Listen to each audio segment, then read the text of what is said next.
all. I thought I'd spend the afternoon teaching you, giving you a little bit of knowledge towards something that I think a 5,000-year-old recipe. So I thought I'd share a very basic sourdough recipe.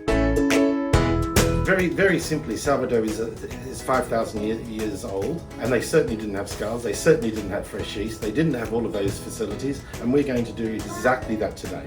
We don't need any scales, we don't need any measurements, we just need the feel and the look of it. We just need flour, water, a bowl, and something to put our base in. Now, if you look up anywhere on the internet, you'll see to make a starter takes you 6 days, and it needs nurturing, it needs feeding, it needs this, it needs some work. Once you've got a starter, it's really easy, but it doesn't take 6 days. And this recipe I learned from Philip Searle in 1988 in Western Australia, and he's a very famous chef, and people from South Australia would remember him from owning Possum's restaurant, which was probably the best restaurant in the country of its era. So I'm just doing that much there, and if you wanted to have a guess, it was basically 4 soup spoons. But that's where you start. It doesn't really matter. What's important is the consistency. You hold the bottle. Come on. Okay, you hold it. That's it. Come on, pour it in. That's the boy. That's the boy. That's the boy. We'll start with just that much to start with. So we'll have a little stir of all of that. And you don't have to worry about making a whirl or anything. Don't have to worry about lumps and bumps and things like that. And that's it. What's really important to understand is that I'm in the garden. You don't have to be. You can be in an apartment. There is yeast in the air everywhere. Can't get away from it. In fact, the flour that you buy, and by the way, that was plain multi-use flour, nothing else, that you buy has already got natural wild yeast in it. I'm just sitting in my garden at home, and I'm doing it at home. At the moment, it is collecting yeast from this area, and it does change, just like in beer. They use different yeasts to make different flavors. It's not just about hops. Here we go. We can have a look at this starter. See how it's shiny, smooth, and all the rest of it. Come on, I'll do it straight in here. Thank you, Bubba. Now, it's going to really get started and bubbling up, especially in the climate I'm in. It's about 28 degrees in the shade here. You don't have to leave the lid off. We've already incorporated all the yeast. Putting a cloth on it and all the rest of it doesn't really work.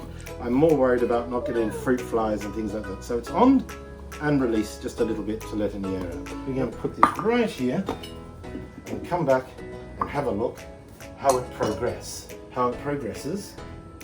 all in over the next 24 hours.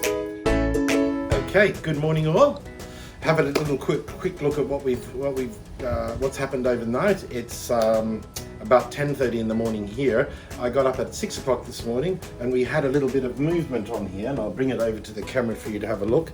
You can see how it's had a higher line and then it's come down to a lower line, and we've got some bubbles in here. So we got some activity. Now that was probably started to happen about 16 hours after we started it. Well, now what we've got to do is we've got to feed it. So every feed we double that size. So we're going to double that size, and then that'll double again. To do that, we've got the same as we had yesterday, 4 soup spoons of flour, so to speak, nice big heaped teaspoons. Same again, all the way, except we're going to do things a little bit different. So have a look here. Pop that in there. We're not going to put quite as much water as yesterday because I'm going to make it a bit tighter. And I'm going to give this a good stir. Yeah, isn't it amazing?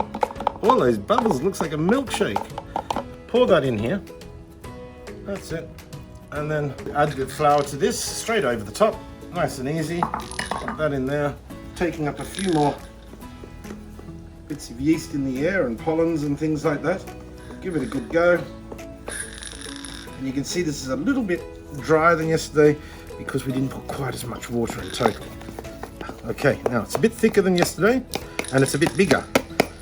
The vessel that you put this in has to always be about, this has to be 1/3, and the vessel that's going in is going to have another 2/3 of space to grow.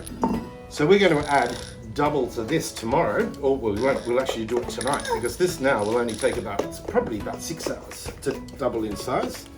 It's very nice, so we'll pop that down there. And I'm using a glass jar, making sure my little boy doesn't grab it. I'm using a glass jar so that you guys can see what's going on as we go. Now, making this is a wonderful thing to do with your kids when they get a bit older, because they get to make their own bread at home, all from Mother Nature. Now I'm going to cover that with a cloth, leave it for another 6 hours, and we'll come back and have a look. Okay, this is about 8 hours later. Come and have a look at this. You'll see that it's risen and it's dropped. So what we're going to do is I'm going to take this off, and we're going to do something here. You want to help me? You want to help me put the water? So I'll bring this down here. Ota, have a glass jar. It's half the size of your child, and ask them not to knock it over. Yeah, and we're going to put some water in there. Now, I'm actually on this occasion only going to put the same amount of water as today. So now we're going to stir that like we did this morning, and I'm going to turn this to like a milkshake. We're going to put 8 spoons in there. Okay. So now I'm going to stir that in. Then I'm going to leave it. Basically 6:30 at night. By 9:30 tonight, we're going to make some bread. So get ready and enjoy. All right, guys. Well, here we go. You've just watched how this proved. Now we're going to uncover it, and you'll see one tap, and it'll start to go down. I'm going to add more stickiness by about that much water. So I've probably got enough dough here to make 2 loaves of bread or 1 very large sourdough. Now this part I'm going to use my hands because it's very important to be able to feel it and see what's going on. So there we go, and I'm knocking it down, and I'm going to come up nice and close, knocking it down, plenty of water. All right, so we're pretty much there. You can see it's starting to come back. It'll never be quite as firm as before because I've added water to this and so on. Now I'm going to start adding flour. We're certainly not going to be doing it by the spoon, but I'm going to see how we go here. I'll start to incorporate this.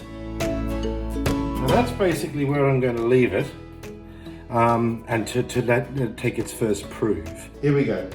Just a bit of flour on more or less on my hands, just to try and keep them a little bit clean. And I'm going to start dropping this down. Now what's different, it was really sticky before, what you saw go in. Now it's not quite so sticky, not because of that flour, but because the flour in the last process that went in is now fully hydrated. So I'll put down a little bit of flour, but I don't want to keep flouring it. I actually do want it to stick to the bench. At the moment, I've got to work it first. Okay, straight over, round, straight over. That's basically where I want it. And then I'm going to put it upside down into the bowl of flour, and we're going to let that prove. We'll just need probably about an hour. Definitely double the size. So what I've done is I've lightly oiled that, then I've popped flour in it. It sounded okay. It's looking good. There we go. I'm going to score that nicely. Straight through here, nice and deep and deliberate. In the oven with the lid on, 230 degrees Celsius, 25 minutes to 30 minutes, lid on, 25 to 30 minutes, lid off. Just have a little listen. Hear it crackling? And there you go. 1 sourdough